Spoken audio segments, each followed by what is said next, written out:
இன்னைக்கு நம்ம அந்த பிரசன்னத்தில் இருக்கிற இன்னொரு நிறைவை குறித்து நம்ம பார்க்க போகிறோம். என்ன நிறைவு? போன வாரம் நம்ம பார்த்தோம் மகிழ்ச்சியின் நிறைவு அதற்குள் இருக்கிறது என்று சொல்லி பார்த்தோம். இன்னைக்கு 1 நாளாகமத்தின் புஸ்தகம் 16:27 அதே வசனம் தான். அதுல இன்னொரு காரியத்தை நம்ம பார்க்க போறோம். வாசிங்களா? 1 நாளாகமம் 16:27. மகிமையும் கனமும் அவர் சமூகத்தில் இருக்கிறது, வல்லமையும் மகிழ்ச்சியும் அவர் ஸ்தலத்தில் இருக்கிறது. ஓகே, ரெண்டு காரியமா சொல்றாரு. என்னென்ன சொல்றாரு? மகிமையும் கனமும் அவருடைய சமூகத்தில் இருக்கு. நம்ம அதை தியானிக்கல. இன்னைக்கு நம்ம எதை எடுக்க போறோம்? 2வது பகுதியில் இருக்கிற வல்லமையும் மகிழ்ச்சியும். மகிழ்ச்சி ஏற்கனவே தியானிச்சிட்டோம். அதுக்கு முன்னாடி இருக்கிறது வல்லமை. இப்ப தமிழ் மொழியில ஒரு பெரிய பிரச்சனை என்னன்னா, ஆங்கிலத்தில் மூல பாஷையில ஸ்ட்ரென்த்னு மொழிபெயர்க்கப்பட்டிருந்தா தமிழ்ல அது வல்லமையின் மொழிபெயர்க்கப்பட்டிருக்கிறது. வல்லமைன்ட்டா நமக்கு உடனே அது ஒன்லி ஸ்பிரிச்சுவல் அப்படின்றது நம்ம கான்செப்ட். ஸ்ட்ரென்த்து பெலன் அப்படின்னு சொல்லிட்டா அது வெறும் பிசிக்கல்னு மட்டும்தான் நம்ம கான்செப்ட். ரெண்டும் ஒன்னா கொண்டாந்துருங்க இன்னைக்கு, சரியா? வல்லமையா இருந்தாலும் பலனா இருந்தாலும், சரீர பிரகாரமா ஆண்டவர் பலப்படுத்தினாலும் அவருடைய ஆவியினால நம்மளை பலப்படுத்தினாலும் ஒரே நோக்கத்துக்கு தான் பலப்படுத்துறாரு. என்னன்னா அவருடைய சித்தத்தை செய்வதற்கு. ஹல்லேலூயா, ரைட்? ஓகே, ஸோ இந்த பலத்தை குறித்து நாம் பார்க்க போகிறோம். பலன் அல்லது வல்லமை என்று தமிழ்ல பல இடத்துல மொழிபெயர்க்கப்பட்டிருக்குது. ஆங்கிலத்தில் பார்த்தீங்கன்னா எல்லா இடத்துலையும் ஸ்ட்ரென்த் தான் இருக்கும், ரைட்? இப்போ இந்த நிறைவு எங்கே இருக்கிறது? எங்க இருக்கு? வல்லமை நிறைவு, பலத்தின் நிறைவு எங்க இருக்கு? ஆண்டவருடைய பிரசன்னத்துல இருக்கு அப்படின்னு சொல்லி வேதம் சொல்லுது. அன்பார்ச்சுனேட்லி இன்னைக்கு நிறைய கிறிஸ்தவர்களுக்கு இந்த பலன்ற வார்த்தை பிடிக்காது. நான் எப்படி இருக்க விரும்புறேன்? எப்போ பார்த்தாலும் பலவீனத்தை பத்தி தான் பேச விரும்புறேன். என் கஷ்டத்தை பேசுவேன், என் நஷ்டத்தை பேசுவேன், என் பலவீனத்தை பேசுவேன். இதுதான் எனக்கு பிடிக்கும் அப்படின்னு இருக்காங்க. கரெக்டா? அதுக்கு காரணம், மூல காரணம் என்னன்னா, பவுல் எழுதின ஒரு வார்த்தை. அந்த வார்த்தையை வாசித்துட்டு அதுல இருந்து போலாம். ஓகே, 1 கொரிந்தியர் புஸ்தகம் 1ஆம் அதிகாரம் 27ஆம் வசனம். 1 Corinthians chapter 1 verse 27. வாசிங்க. ஞானிகளை வெட்கப்படுத்தும்படி தேவன் உலகத்தில் பைத்தியமானவைகளை தெரிந்து கொண்டார், பலமுள்ளவைகளை வெட்கப்படுத்தும்படி தேவன் உலகத்தில் பலவீனமானவைகளை தெரிந்து கொண்டார். ஓகே, இப்ப ஆண்டவர் எதை தெரிந்து கொண்டாராம்? பலவீனம் உள்ளவர்களை தெரிந்து கொண்டார். அடுத்தது பைத்தியமானவர்களை தெரிந்து கொண்டார். உடனே நம்ம சொல்லிடுவோம், ஆண்டவர் பலவீனமானவர்களை தான் தெரிந்து கொள்றாரு, அதனால நாங்க எப்படி இருக்க விரும்புறோம்? பலவீனமாவே இருக்க விரும்புறோம். கரெக்டா? எப்போ பார்த்தாலும் பலவீனத்துல தான் இருக்கணும். அப்பதான் ஆண்டவர் என்னை தெரிந்தெடுத்திருக்கிறார். எத்தனை தடவை தான் ஆண்டவர் தெரிந்தெடுக்க போறாரு? உங்களை பலவீனரா ஒரு முறை கண்டார். எங்க பலவீனமா இருந்தீங்களோ அங்கதான் உங்களை தெரிந்தெடுத்தவர் என்ன செய்தாரு? ஆண்டவர் யூஸ் பண்றார்.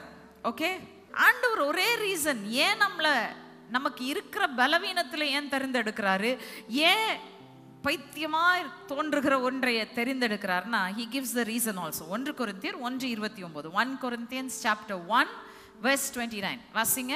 மாம்சமான ஏவனும் தேவனுக்கு முன்பாக பெருமை பாராட்டாதபடிக்கு அப்படி செய்தார். என்ன செய்தாராம்? மாம்சமான எவனும் தேவனுக்கு முன்பதாக மேன்மை பாராட்டாதபடிக்கு. நெஞ்ச தட்டிட்டு நான் எவ்வளவு பெரிய, how great I am, how great thou art ன்னு விட்டுருவோம். how great I am ன்னு பாட ஆரம்பிச்சிருவோம். கரெக்ட் தானே? அதனால தான் ஆண்டவர் என்ன செய்யறாரு? நம்மளை பலன் எங்கே இருக்கிறதோ அங்கே தெரிந்தெடுப்பதில்லை, பலவீனம் உள்ள இடத்திலே தெரிந்தெடுக்கிறார். பலவீனராய் தெரிந்தெடுக்கிறார், ஞானமற்றவர்களாய் தெரிந்தெடுக்கிறார். ஆனா தெரிந்தெடுத்துட்டு அப்படியே இரு, நீ முட்டாளாவே இரு, நீ பலனே இல்லாமலே இருன்னு சொல்றாரு ஆண்டவர். வசனம் என்ன சொல்லுது? வாசிங்க. சங்கீதம் 105:4. Psalm 105 verse 4. கர்த்தரையும் அவர் வல்லமையும் நாடுங்கள், அவர் சமூகத்தை நித்தமும் தேடுங்கள். ஓகே, என்ன சொல்லுது? நான் ஏற்கனவே சொன்னதை ஞாபகம் வச்சுக்கோங்க. வல்லமை பலன் ரெண்டும் மாறி மாறி வரும். இப்ப என்ன சொல்றாரு இந்த வசனத்துல? கர்த்தரையும் அவருடைய வல்லமையும் நாடுங்கள். அப்படின்னா என்ன அர்த்தம்? தேடி போய் ஆண்டவருடைய பலனை நான் கண்களால பார்த்துட்டு வரேன். இதுதான் நிறைய பேர் செய்யறோம். புரியுதா? கர்த்தர் பலம் உள்ளவர், கர்த்தர் ஞானம் உள்ளவர். நாங்க போய் என்ன பண்ணிட்டு வருவோம்? அவர் ஞானம் உள்ளவர், அவர் பலன் உள்ளவர் செய்யறதை பார்த்துட்டு வருவோம். ஆண்டவர் அப்படி நாடுங்கன்னு சொல்லல. He says seek the strength of God. தேவனுடைய பலத்தை தேடி பெற்றுக்கொள்ளும்படியாக அதை நாடுங்கள். ஹல்லேலூயா. எத்தனை பேருக்கு விளங்குது நான் சொல்றது? புரியுதா? உங்களை பலவீனத்திலேயே உட்கார ஆண்டவர் அழைக்கல. நீங்க பலவீனராய் தெரிந்தெடுக்கப்பட்டிருக்கலாம், ஆனால் உங்களை பலப்படுத்தும்படியாக அவர் தெரிந்தெடுத்திருக்கிறார். He has brought you to seek his presence, to seek his strength and to become like him. அவரை போல பலன் உள்ளவர்களாய் மாறும்படி உங்களை அழைத்திருக்கிறார். ஹல்லேலூயா. அவருடைய பிரசன்னத்தை சம்டைம்ஸ் வந்து பாத்தீங்கன்னா இது பேசிக்லி லேசினஸ். கிறிஸ்தவர்களுக்கு ஒரு சோம்பேறித்தனம். என்னன்னா ஆரம்ப காலகட்டத்தில் நம்ம கத்துட்டு வரும்போது பலவீனத்தோட வரோம். ஒரு வாயை திறந்து ஒரு ஜபம் பண்ணிட்டா போதும், உடனே ஆண்டவர் என்ன செஞ்சிடறாரு? பதில் கொடுத்துடுறாரு. கொடுத்த உடனே ருசி கண்டுட்டோம், ஆஹா ஆண்டவர் நமக்கு எல்லாம் செய்கிறார். அப்போ என்ன செய்வேன்? இப்படியே பலவீனத்திலே உட்காந்துருவேன்.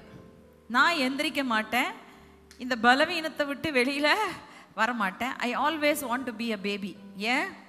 ஒன்று ஆண்டவர் எனக்கு நான் ஜெபிச்ச உடனே செய்யணும். கொஞ்ச காலத்தில் வேலை செய்யாது. பார்த்துருக்கீங்களா? நீங்கள் ஆரம்ப கால கிறிஸ்தவ வாழ்க்கையில் வந்துட்டு அப்பான்னு சொன்னால் போதும், உடனே பதில் வந்திருக்கும்.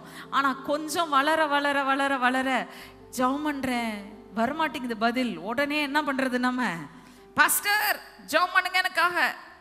பாஸ்டர் ஜெபம் பண்ணி நடக்காது. உடனே அடுத்த ஊழியக்காரரை தேடுறது. சில நேரத்தில் சிரிப்பேன் நான். இமெயில் வரும் எனக்கு. இமெயில் வரும்போது அனுப்பிச்சிருப்பாங்க, சரி ரொம்ப உருக்கமாக பாவம் இவங்களுக்காக ஜெபம் பண்ணலாம் அப்படின்னு சொல்லி இமெயிலை எடுத்து பார்த்தா அவங்க இமெயிலில் ப்ரேயர் பாயிண்ட் எழுதியிருப்பாங்க. அங்கே பார்த்தா பிளைண்ட் கார்பன் காப்பியில் அத்தனை ஊழியக்காரங்களுக்கு அனுப்பிச்சிருப்பாங்க. அது சம்டைம்ஸ் ஃபார்வர்ட் ஆகி வந்துடும். அதனால யார் யாருக்கு அனுப்பிச்சிருப்பாங்க? எல்லா மினிஸ்ட்ரிஸ் இருக்கிற அத்தனை ஊழியத்துக்கும் அந்த ஜெப ப்ரேயர் ரிக்வெஸ்ட் போகும். ஏன்? உனக்கு என்ன ஜெபம் பண்ண தெரியாதா? எப்போ பார்த்தாலும் என்ன செய்யணும்? இன்னொருத்தர் எனக்காக ஜெபம் பண்ணும், நான் பலவீனத்திலே உட்காந்துருப்பேன். அவங்க பலவீனத்தை விட்டு வெளியில வரவே மாட்டாங்க. எத்தனை பேருக்கு புரியுது நான் சொல்றது? As long as you want to stay in your weakness, God cannot bring you out. நீங்க வெளியில வர முடியாது. அவர் பலம் உள்ளவர் தான், அவர் உதவி செய்கிறவர் தான், அவர் எல்லாவற்றையும் செய்கிறார். பெற்றுக்கொள்ள நான் ஆயத்தமா இல்லைன்னா எப்படி வர முடியும்? நான் புரியுதா உங்களுக்கு நான் சொல்றது? கிறிஸ்தவர்களுக்கு நிறைய பேருக்கு சோம்பேறித்தனம். ஆண்டவர் நம்மை பலம் உள்ளவர்களாய் மாற்ற விரும்புறாருன்னு சொன்னேன் இல்லையா? வாசிங்க யோவேல் 3ஆம் அதிகாரம் 10ஆம் வசனம். இதை வாசிக்கும் போதே ஞாபகம் வச்சுக்கோங்க, இது கடைசி காலத்தை குறித்து தேவன் சொல்லுகிற ஒரு வார்த்தை. கரெக்ட்? ஜோயல் 3:10. யோவேல் 3ஆம் அதிகாரம் 10ஆம் வசனம். அந்த காலத்திலேயே ஆண்டவர் தீர்க்கதரிசனமா சொன்னாரு. கடைசி நாட்கள்ல நிறைவேற போற காரியங்களை எழுதிட்டு இருக்காரு யோவேல். இப்போ என்ன சொல்றார் யோவேல்? வாசிங்க 3:10. உங்கள் மண்வெட்டிகளை பட்டயங்களாகவும் உங்கள் அரிவாள்களை ஈட்டிகளாகவும் அடியுங்கள், பலவீனனும் தன்னை பலவான் என்று சொல்வானாக. ஓகே, என்ன சொல்றாரு? பலவீனனும் தன்னை பலவான் என்று சொல்வானாக. சரி, இப்போ அதுக்கு முன்னாடி இருக்கு பாருங்க ஒரு பகுதி. அந்த பகுதியை கொஞ்சம் யோசித்து பார்ப்போம். என்ன சொல்றாரு? மண்வெட்டிகளையும் அரிவாள்களையும் என்னவா மாற்றுங்க? என்னவா மாற்றுங்க? மண்வெட்டிகளையும் அரிவாள்களையும் பட்டயங்களாகவும் ஈட்டிகளாகவும் மாற்றுங்கள். ரைட்? இப்போ நான் கேட்கிறேன், மண்வெட்டியையும் அரிவாளையும் பயன்படுத்துகிறது யார்? விவசாயி. விவசாயிக்கு என்ன தகுதிங்க வேணும்? குவாலிஃபிகேஷன் விவசாயிக்கு என்ன வேணும்? ஒண்ணுமே தேவையில்லை. யார் வேணா விவசாயியா இருக்கலாம். கரெக்டா? நீங்க விவசாயம் செய்யணும்னு நினைச்சிட்டீங்கன்னா நீங்க மண்வெட்டியை எடுத்துட்டு போயிட்டு நிலத்தை கொத்தி நல்ல மண்ணை பரட்டி போட்டு அதில் உரத்தை போட்டு சீடை போட்டு அதுக்கு வாட்டர் பண்ண ஆரம்பிச்சிட்டிங்கன்னா ஆட்டோமேட்டிக்காக என்ன வரும்? விளைவு வருமா வராதா?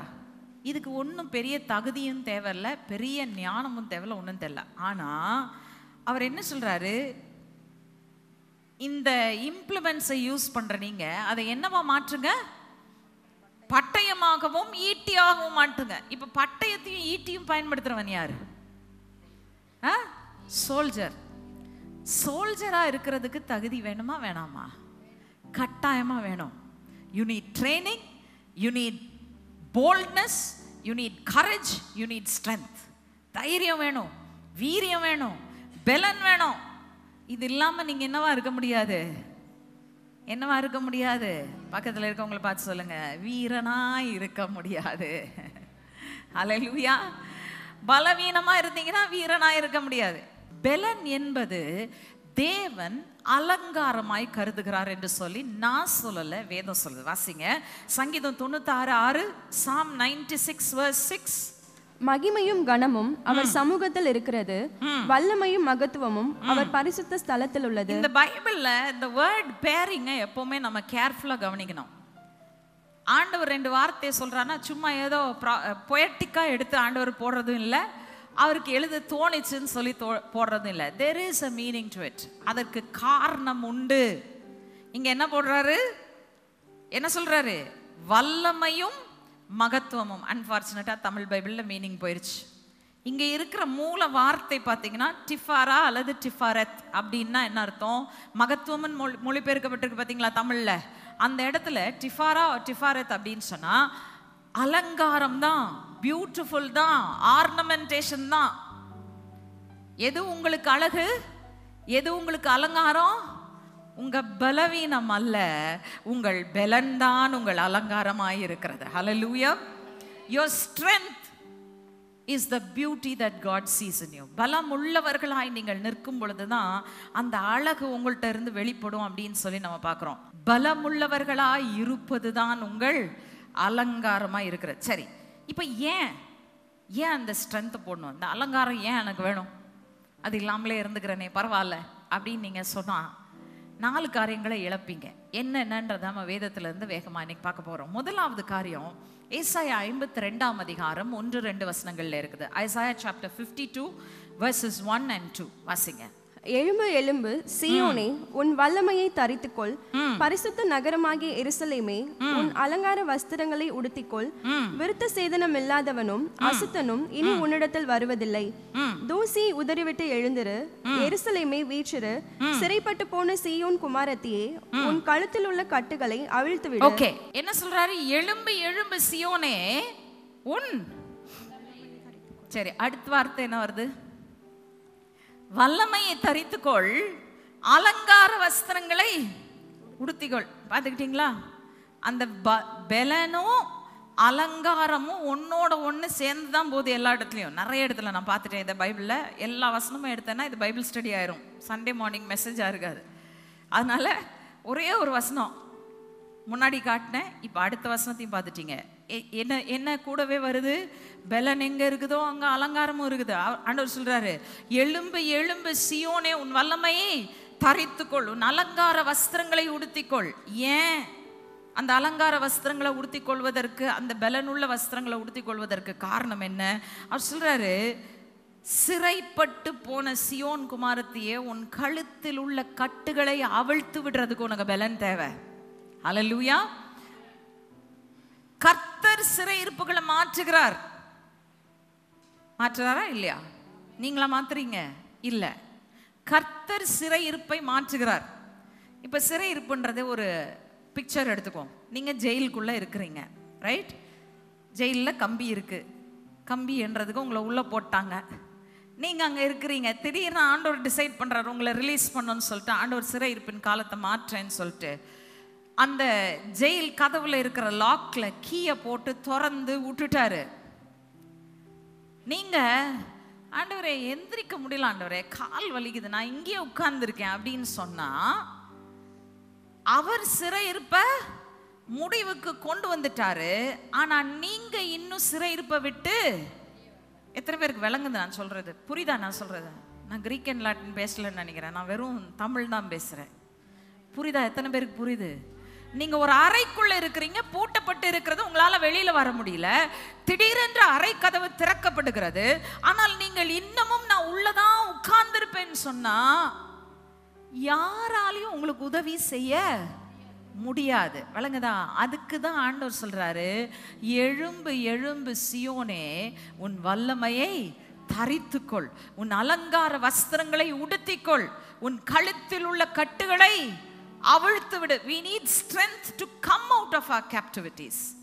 நம்முடைய சிறையிருப்புகள்ல இருந்து வெளியே வருவதற்கு நமக்கு பலன் தேவை. இரண்டாவதாக இந்த பலன் எதற்காக கொடுக்கப்பட்டிருக்கிறது? நீதிமொழிகள் 31 அதிகாரம் 17ஆம் வசனம், அதுக்கப்புறம் 25ஆம் வசனம் வாசிக்க போறோம். Proverbs chapter 31 verse 17 அப்புறம் verse 25. தன்னை பலத்தால் இடைக்கட்டி கொண்டு தன் கைகளை பலப்படுத்துகிறாள். அவள் உடை பலமும் அலங்காரமுமாய் இருக்கிறது. வருங்காலத்தை பற்றியும் மகிழுகிறாள். ஓகே, இப்போ இந்த முழு பகுதியும், this entire passage யாரை குறித்து சொல்லப்பட்டிருக்கிறது? 31ஆம் அதிகாரத்துல அந்த நம்ம வாஸ்த வசன பகுதி யாரை குறித்து பேசுகிறது? எப்படிப்பட்ட ஸ்திரீ? சத்தமா சொல்லுங்க. அந்த ஸ்திரீக்கு ஒரு பேர் கொடுத்து கூப்பிடுவோமே, என்ன என்ன என்ன சொல்லுவோம்? குணசாலியான ஸ்திரீ. கரெக்டா? குணசாலியான ஸ்திரீ. சரி, குணசாலி என்ற வார்த்தையை கேட்டால் உங்கள் எண்ணத்திற்குள் வருகிற சித்திரம் என்ன? குணசாலி அப்படின்னா என்ன பிக்சர் உங்க மைண்டுக்கு வருது? பவ்யமான, ரொம்ப மென்மையான, ரொம்ப அழகான ஒரு ஸ்திரீ. கரெக்டா? இதுதான் உலகம் நம்ம தலையில புகுத்தி வச்சிருக்கிற அந்த குணசாலியான ஸ்திரீ என்கிற சித்திரம். நேற்று தினத்தில் எதுக்கு போய் இதை நோன்னேன்னு தெரியல. அந்த வார்த்தை என்னதான் கொடுத்துருக்கு பார்ப்போம் அப்படின்னு சொல்லி போய் பார்த்தா, குணசாலி என்பதற்கு எபிரேயத்தில் கைல் என்கிற வார்த்தை கொடுக்கப்பட்டிருக்கிறது. அதுக்கு அர்த்தம் என்ன தெரியுமா? நான் ஆங்கிலத்தை வாசிக்கிறேன், அதுக்கப்புறம் தமிழ்ல அர்த்தம் சொல்றேன். It means a force, whether of men, means or other resources, an army, wealth, virtue, valor, strength, army or band of men, soldiers, company, great forces, goods, host, might, power, riches, strength. என்னங்க சொல்லிருக்கு? இந்த பவ்யமானது எங்கேயாச்சும் பார்க்க முடியுதா உங்களால அதுக்குள்ள? குணசாலின்னா என்ன அர்த்தம்? என்ன அர்த்தம்? ஒரு சேனையை போல பலமுள்ளவளாய் எழுந்து தனக்கு கொடுக்கப்பட்டிருக்கிறவர்களை செய்து நிறைவேற்றி முடிக்கிறவள். அல்லேலூயா. மூன்றாவது காரியம், ஏன் இந்த பலத்தை நாம் தரித்துக் கொள்ள வேண்டும்? சங்கீதம் 112. கர்த்தர் சீயோனில் இருந்து உமது வல்லமையின் செங்கோலை அனுப்புவார். நீர் உம்முடைய சத்துருக்களின் நடுவே ஆளுகை செய்யும். ஓகே, இது யாரை குறித்து சொல்லப்படுகிற வார்த்தை? ஆண்டவராகிய இயேசு கிறிஸ்துவை குறித்து தீர்க்கதரிசனமாக சொல்லப்பட்டிருக்கிற வார்த்தை. கர்த்தர் என் ஆண்டவரை பார்த்து, நீர் என் வலது பார்சத்தில் வீற்றிரும், சத்துருக்களை பாதப்படி ஆக்கி போடுவேன். வல்லமையின் செங்கோல, பலவீனத்தின் செங்கோல் அல்ல, பலத்தின் செங்கோல், வல்லமையின் செங்கோலை சீயோனில் இருந்து அனுப்புவேன். உம்முடைய வல்லமையின் செங்கோல். யாருடைய வல்லமையின் செங்கோல்? இயேசு கிறிஸ்துவின் வல்லமையின் செங்கோலை அவர் அனுப்புகிறார். ஆனால் நம் அந்த வல்லமையின் செங்கோலை கையாள்றது யாரு சொல்லுங்க பாப்போம்? அவர் அனுப்புறாரு. அவருடைய வல்லமையின் செங்கோல் சியோன்ல இருந்து அனுப்பப்படுது. கையாள்றது யாரு? நீங்களும் நானும் தான். அல்லேலூயா. நம்ம தான் அந்த வல்லமையின் செங்கோலை கையாளுறோம். இப்போ நீங்க ஒரு நோஞ்சானா இருக்கிறீங்க, ஆவிக்குரிய நோஞ்சானா இருக்கிறீங்க, எப்போ பார்த்தாலும் பலவீனத்திலே உட்கார்ந்துருக்க நினைக்கிறீங்க. உங்களால ஆண்டவர் தம்முடைய பலத்தின் கோலை உங்க கையில கொடுக்குறாரு. உங்களால கையாள முடியுமா? முடியாது. புரிஞ்சிட்டீங்களா? அந்த வல்லமையின் செங்கோல் எதற்காக அனுப்பப்படுகிறதுனா, சத்துருக்களின் நடுவே ஆளுகையை நிலைநிறுத்துவதற்கு. யாருடைய ஆளுகை? கிறிஸ்துவினுடைய ஆளுகையை நிலைநிறுத்துவதற்கு அனுப்பப்படுகிற செங்கோல். அப்போ உங்க பலன், உங்க ஆவிக்குரிய பலன் எதற்காக பயன்படணும்? சொல்லுங்க பாப்போம். எதற்காக நீங்க உங்களுடைய ஆவிக்குரிய பலனை பயன்படுத்தணும்? கிறிஸ்துவினுடைய செங்கோலை கொண்டு சத்துருக்களை, அவருடைய சத்துருக்களை, அவருடைய ராஜ்யத்தின் சத்துருக்களை நிர்மூலமாக்குவதற்கு நீங்க பயன்படுத்தணும். அல்லேலூயா. அந்த சத்துருக்கள் நிர்மூலமாக்கப்படுவதற்காகத்தான் தேவன் ஒரு புதிய சந்ததியை உருவாக்குனார். அந்த முழு பகுதியை எனக்கு எக்ஸ்பிளைன் பண்றதுக்கு நேரம் கிடையாது. அதை எடுத்தனா தனி செய்தி. 110 அவர் சொல்றாரு, என்ன சொல்றாரு? விடிய காலத்து பணியில் பிறக்கும் அந்த யௌவன ஜனம் அப்படின்னு சொல்றாரு பாருங்க. அது யாரை குறிக்குது? பழைய சந்ததி இல்ல, இயேசுவின் ரத்தத்தினாலே உண்டாக்கப்பட்டிருக்கிற, உருவாக்கப்பட்டிருக்கிற புதிதாய் பிறந்த சந்ததி நீங்களும் நானும். அல்லேலூயா. நியாயப்பிரமாணத்தினால வந்த சந்ததி அல்ல, கிறிஸ்துவின் மூலமாய் வந்த சந்ததி. ஆபிரகாமின் இடத்திலிருந்து வந்த சரீர பிரகாரமான சந்ததி அல்ல, கிறிஸ்துவின் மூலமாய் பிறந்த ஆவிக்குரிய சந்ததி. இப்போ நம்மளதான் பார்த்து சொல்றாரு, கர்த்தர் வல்லமையின் செங்கோல அனுப்புவாரு, நீங்க என்ன செய்யுங்க, சத்துருக்களின் நடுவே ஆளுகை செய்யுங்க நம்மள சொல்றார். அல்லேலூயா. அவர் ஆளுகை செய்யணும்னா நீங்களும் நானும் ஆளுகை செய்யணும். அதற்கு நமக்கு பலன் தேவை. பலவீனனாய் இருக்கிறவன் ஆளுகை செய்ய முடியாது. பலவீனமாய் இருந்தான்னா மற்றது அவனை ஆளுகை செய்யும், அவன் ஆளுகையை வேற ஒன்று நடத்தும். புரியுதா? இந்த நிறைய பேர்கிட்ட பார்த்துருக்கேன். பலவீனமாக இருக்கிறதுனால அவங்களும் தங்களுக்கே தலைவலியாக மாறுறது மட்டும் இல்லை, மற்றவங்களுக்கு தலைவலியாக மாறிடுவாங்க. ஏன்னா அவங்களால கட்டுப்படுத்த முடியாது, ஆளுகை செய்ய முடியாது. மற்ற ஸ்பிரிச்சுவல் ஃபோர்ஸஸ் வந்து அவங்கள கட்டுப்படுத்தி அவங்கள ஒரு ஆயுதமாக தேவனுடைய ராஜ்யத்துக்கு விரோதமாகவே பயன்படுத்தும். Never be week Christians.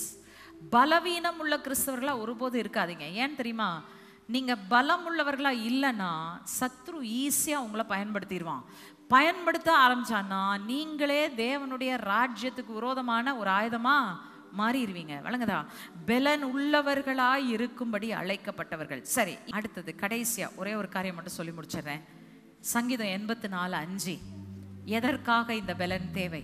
உம்மிலே பலன் கொள்ளுகிற மனுஷனும் தங்கள் இருதயங்களில் செவ்வையான வழிகளை கொண்டிருக்கிறவர்களும் பாக்கியவான்கள். ஓகே, ஏன் பாக்கியவான்கள்? என்ன பாக்கியம் பெற்றிருக்கிறாங்க? அடுத்த வசனம் வாசிமா, 6-7 வாசி. அழுகையின் பள்ளத்தாக்கை உருவ நடந்து அதை நீரூற்றாக்கி கொள்ளுகிறார்கள், மலையும் குளங்களை நிரப்பும். அவர்கள் பலத்தின் மேல் பலமடைந்து சீயோனிலே தேவ சந்நிதியில் வந்து காணப்படுவார்கள். அல்லேலூயா. பலவீனத்தின் மேல் பலவீனத்திலே நடை போட்டு தேவனுடைய சமூகத்திற்குள் தட்டு தடுமாறி எப்படியோ வந்து சேர்ந்து விடுவார்கள். அப்படியா பைபிள் சொல்லுது?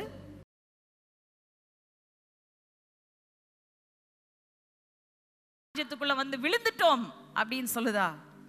இல்ல. என்ன சொல்லுது? பலத்தின் மேல் பலனடைந்து சியோனிலே தேவ சந்நிதியிலே வந்து காணப்படுவார்கள். நீங்க பலவீனமாவே இருப்பேன்னா சியோனுக்கு வந்து சேர முடியாது. பலத்தின் மேல் பலன் அடைகிறவர்கள் தான் சியோனிலே தேவ சந்நிதியிலே வந்து காணப்பட முடியும். இப்ப அந்த பலன் எங்க இருக்கு? ஆண்டவருடைய பிரசன்னத்துக்குள்ள நாங்க வந்துருவோம். அப்படியே சாஷ்டாங்கமாய் விழுந்து பணிந்து அங்க குனிந்து நல்ல சந்தோஷமா அந்த பிரசனத்தை பெற்றுக்கொண்டு போகும்போது பலத்தோட போயிடுவோம். எங்களுக்கு எந்த கஷ்டமும் வராது, எந்த நஷ்டமும் வராது அப்படின்னு நினைச்சீங்கன்னா யூ ஆர் ராங். அங்க என்ன சொல்லுது? 6ஆம் வசனம் என்ன சொல்லுகிறது? அழுகையின் பள்ளத்தாக்க உருவ நடந்து. உருவன்னா என்னன்னு தெரியும் இல்லையா? ஒரு சின்ன இன்ச்ச கூட மிதிக்காம விட முடியாது. அங்க இருக்கிற சேறு, சகதி, பள்ளம், கல்லு, மண்ணு, மேடு, கிழிக்கிற எல்லா விதமான முட்களையும் கடந்து வரும்போது உலக மனுஷனா இருந்தான்னா, தேவனற்றவனாய் இருந்தானால், தேவனுடைய பிரசனம் இல்லாதவனாய் இருந்தானால் அந்த கண்ணீரின் பள்ளத்தாக்க அவனை அழிச்சிரும். ஆனா நீங்களும் நானும் தேவ பிரசனத்திற்குள் வந்து அவருடைய பலத்தை பெற்றுக்கொண்டு அந்த கண்ணீரின் பள்ளத்தாக்க உருவ நடக்கும் போது பலத்தின் மேல் பலன், மகிமையின் மேல் மகிமை, நாளுக்கு நாள் நாங்கள் வளருகிறவர்களாய் இருப்போம்.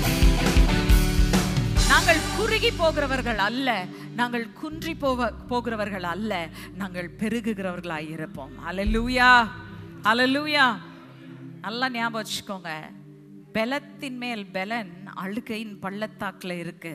அழுக வராதுன்னு இல்லை, ஆனா அழுக உங்களை நிர்மூலமாக்காமல் இருக்க வேண்டும் என்றால் தேவ பலனை சுமக்கிற பாத்திரமா நீங்க இருக்கணும். அல்லேலூயா. 4 காரியம் என்னென்ன சொல்லுங்க சீக்கிரம். ஏன் முதலாவது நமக்கு பலன் தேவை? நம்முடைய சிறையிருப்புகளை விட்டு வெளியே புறப்படுவதற்கு பலன் தேவை. 2ஆவதாக தேவனுடைய சித்தத்தையும் அவர் வேலையும் செய்து நிறைவேற்றுவதற்கு பலன் தேவை. 3ஆவதாக சத்ருவை நிர்மூலமாக்கி அவனை அழித்து போடுவதற்கு நமக்கு பலன் தேவை. 4ஆவது சியோனிலே தேவ சந்நிதியில வந்து சேரணும்னா எனக்கு பலன் தேவை. அல்லேலூயா. அழுகையின் பள்ளத்தாக்குகள் வாழ்க்கையில இருக்கத்தான் செய்யும். எப்பவுமே நான் சொல்வேன், என் வாழ்க்கையில எந்த பிரச்சனையும் இல்லைன்னா கேள்வி கேட்பேன், ஆண்டவரே எங்கேயாச்சும் தப்பா போயிட்டு இருக்கேன்னா? எனக்கு கஷ்டமே வரலையே, எந்த ஒரு போராட்டமே வரலையே, பிரச்சனையே வரலையே, பிசாசு என்னை கண்டுக்கலையே கொஞ்ச நாளா, அவனை எங்கேயும் நான் வந்து இரிட்டேட் பண்ணலன்னு நினைக்கிறேன், அதனால என்னைய சும்மா விட்டு வச்சிருக்கேன். ஆண்டவரே எங்க தப்பா போறேன்னு காட்டிருங்க எனக்கு. அதுக்குன்னு போராட்டத்தை கூப்பிட்டு அழைச்சி வான்னு கேட்கறது இல்லை. பட் தேங்க் காட், ஏன்னா அதுதான் காண்பிக்கிறது நான் கனியுள்ள மரம் என்று சொல்லி. ஹல்லேலூயா, ஹல்லேலூயா.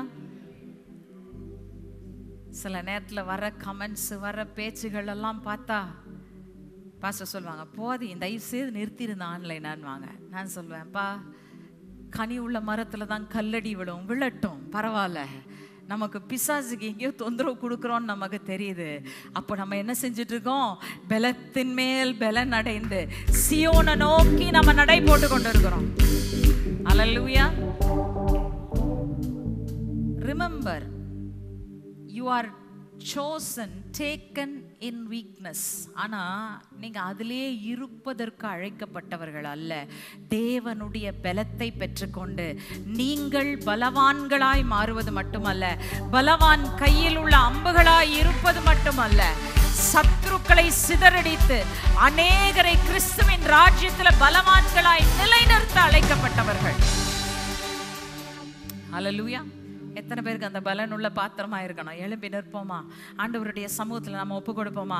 ஆண்டவரே பலனை ஊற்றுங்க ஆண்டவரே, இன்றைக்கு எனக்குள்ள உம்முடைய பலனை ஊற்றுங்க ஆண்டவரே. உம்முடைய சமூகத்தில் வந்திருக்கிற நான் என் பலவீனங்களை பிடித்து கொண்டு, பலவீனன் பலவீனன் பாடுற சோக பாட்டு எல்லாத்தையும் விட்டுட்டு நான் பலவான் என்பதை அறிந்து கொண்டு நான் புறப்படணும் ஆண்டவரே. I am not strong in myself, but I am strong because your presence goes with me.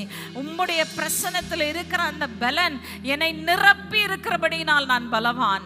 நான் சத்ருவின் கோட்டைகளை தகர்த்தெறிவதற்கும் அவனுடைய ராஜ்யத்தை அழிப்பதற்கும் அழைக்கப்பட்டவன் அழைக்கப்பட்டவள் என்பதை நான் புரிந்து கொள்றேன் ஆண்டவரே. என்ன நடத்துங்கன்னு சொல்லி இந்த நேரத்தில் ஒப்பு கொடுப்போமா?